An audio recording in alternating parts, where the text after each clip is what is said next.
Hello, my name is James, and today we'll be interviewing Diego, who's a teacher at Diggers Rest High School, and how he has addressed a couple of concerns by parents and students at the school. So Diego, would you like to introduce yourself and talk about your experiences? Hi, so my name's Diego and I'm currently in my third year of teaching biology. 2 years ago I was really focused on my own teaching and I didn't pay attention to how the students are focusing, and I think that also happens because you're quite nervous and so I was just really focused on my own teaching.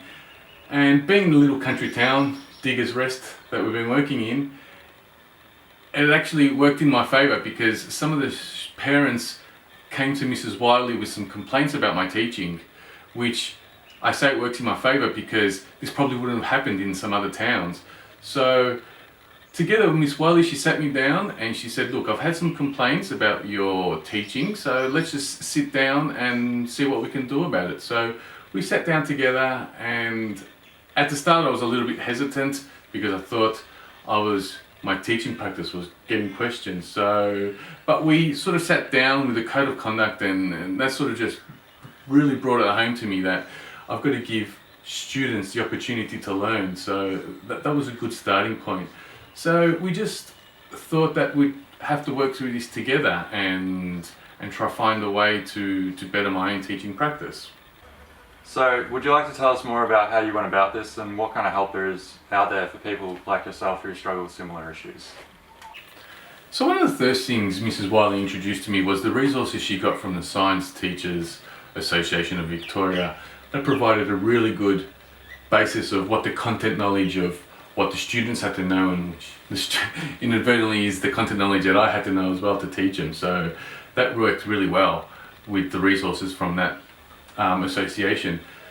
We also sat down with the Australian standards from ACSUM, and in there was a lot to do with engaging with colleagues about professional practice and engaging in your different networks, which, being in a country town like Diggers Rest, is a little bit hard. You can't go to these functions and conferences that they organise. But thankfully Mrs. Wiley, being the experienced teacher she has, had a lot of resources for me to draw on, so that worked out really well. So we both worked together, and basically the first standard, I think, which is something along the lines of knowing the students and how they learn, I think is very vital. We worked very hard on teaching strategies and differentiation, which worked really well within the classroom.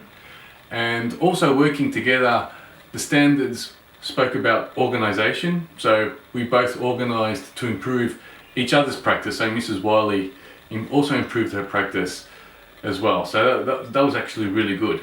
And once we improved our own practice, student participation just flowed because the students could see a coherently based subject. So it was really good to see that, how the students felt how we improved, and then they also fed off that and gave a lot more than what they were giving. So that was really good.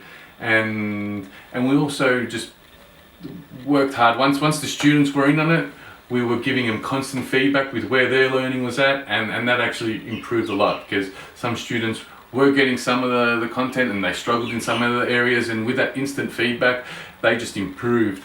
So now I can't remember the standards off the top of my head, but if the listeners or the viewers I should say, want to see the standards that we approached, I'll be more than happy to put a document attached to this video so then they can see which were the standards that we really had to focus on, which actually helped us and will hopefully help your viewers in the future as well. Diego, how did you feel about your practice being scrutinised by another teacher?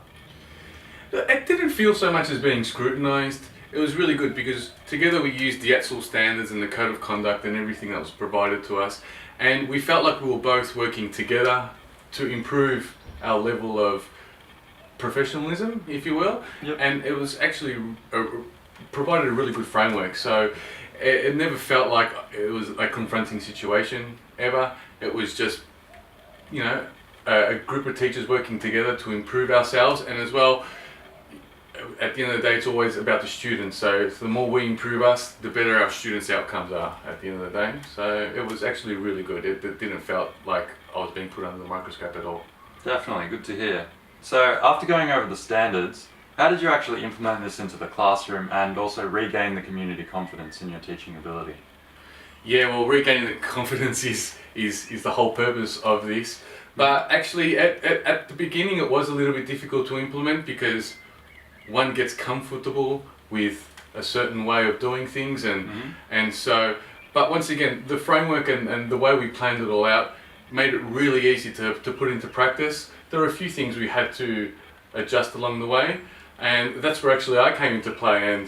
And student, how can you say, like assessing students' work was something that we sort of worked on a lot. Yep. So, and that's when my expertise in information technology came into about.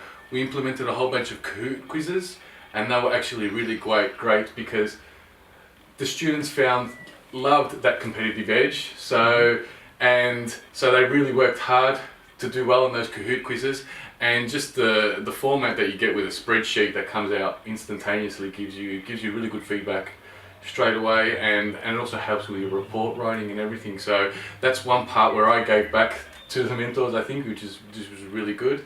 So we actually implemented it really well, and the students came through. I think I won them over, and hearing the reports back on student teacher interview day, really made me, proud of the hard work that we've done, and we actually got through there, and I got some good feedback by the parents saying that what we had done improved their students' morale, and I think overall their marks, which was all that was this venture was about, improving students' marks. So yeah, it was really good. Alright, cool. Thank you very much for your time. It's been great interviewing you, and I hope this helps other teachers out there. Cool, thank you. Goodbye.